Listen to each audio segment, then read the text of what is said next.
Hello, this is Pete Guitar Martin here, and I'm doing some discussions about chords on the piano and inversions. So, and voicings, alternate voicings. So first of all, if we've got a 3-note chord, it's called a triad. So your C major is the first, third, and fifth notes of the C major scale. C, D, E, F, G, A, B, C. So 1, 3, 5 is the major chord. And 1, 3, 5, sometimes people put the octave on the top, and that's 1, 3, 5, 8, or 1, 3, 5, 1 again if you want to start renumbering at the C major. So this is called root position because the lowest note is the root of the chord, the root being the pitch name from which the chord is theoretically built. Scale step 1 of the scale associated with the chord. C, E, G is a C major chord.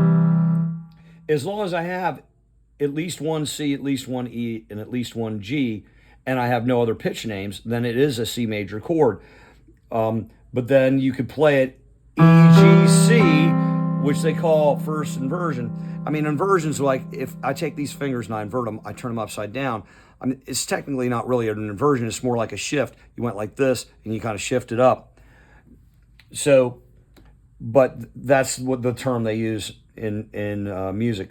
So C, E, G is root position, C major. E, G, C is called first inversion, C major. And then G, C, E is called second inversion, C major chord, okay? So if you had a, and now inversions are types of voicings. Again, like I said, if you have at least one C, at least one E, at least one G, then it is a major chord. I mean, it is C major. But I could play C, G, and that's none of the inversions we talked about, but it's still a C major chord, and it even still has the root in the bass. The bass is the lowest note in the chord, whether it's the root or not. The root is the pitch name of the chord. So like if I'm playing an A flat major, the root is A flat. If I'm playing a C major, the root is C. So you could call this first inversion. You could also call a C/E chord, because the lowest note is now E, so E's in the bass, and that's what slash means. It's just saying it's still a C major chord, but instead of C being the lowest note, the bass note, E is the lowest note. That's what C/E is. So, okay, so if we have a tetrad as a 4-note chord, so let's say I play 1, 3, 5, 7, that's the 7th scale step of the C major scale, which is B. This is a C major 7 chord in root position. Then I can play the same notes and just shift them, and this is a C major 7 chord in first inversion. Then I can shift it again. This is C major 7 chord in second inversion, and because there's 4 notes, I can do it one more time. That's C major 7 in second inversion. You see, they do sound different. They're still C major 7 chords, so they can function the same harmonically in a song, but they do sound different. So if you're trying to get the sound that people get on the recording, you want to pay attention, ideally, to what inversion they're using. You can get away using a different inversion than what they're using, but if you want to sound more authentic to the original recording, then you want to make sure you're using the same inversion. All right, so now one other note for those people who play other instruments like, say, guitar, is that the piano is linear. I mean, when we go low to high, it's all going left to right. That's not what happens when you're playing multiple strings on a stringed instrument like a guitar or, a ukulele or something.